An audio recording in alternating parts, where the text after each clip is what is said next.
We just saw how we judge other people. Now let's look at our attitudes and the surprising discovery that changing what we do can change what we believe.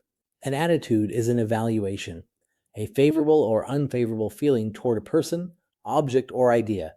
We assume attitudes drive behavior, and they do, somewhat. But the relationship is weaker than you'd think, and it often runs the other way. Our behavior shapes our attitudes. The classic demonstration of this comes from Leon Festinger and his theory of cognitive dissonance.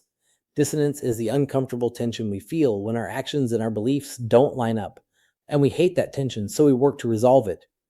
Usually, fascinatingly, by changing the belief to fit the action we already took.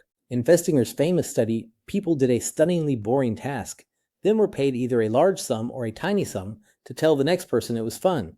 Now, who ended up actually believing the task was enjoyable? Not the well-paid ones.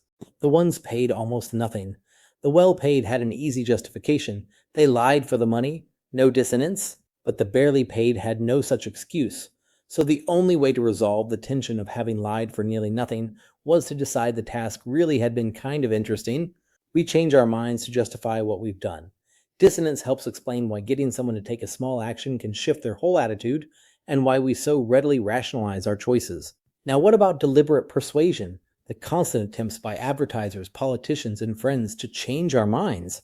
Research identifies two routes to persuasion. The central route works through the strength of the actual arguments and evidence.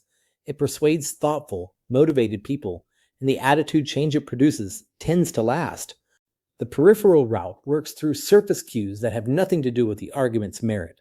An attractive spokesperson, a catchy slogan, sheer repetition, the appearance of authority. It's effective when people aren't paying close attention, which, given how much information bombards us, is most of the time. This is why so much advertising skips the argument entirely and just pairs the product with something appealing. It's aiming for the peripheral route. Understanding these routes is a kind of mental self-defense. It lets you notice when you're being moved by evidence versus when you're being moved by packaging. But the most dramatic social influence isn't subtle persuasion, it's the raw pressure of other people. In the next segment, we'll meet two experiments that reveal just how far that pressure can push us.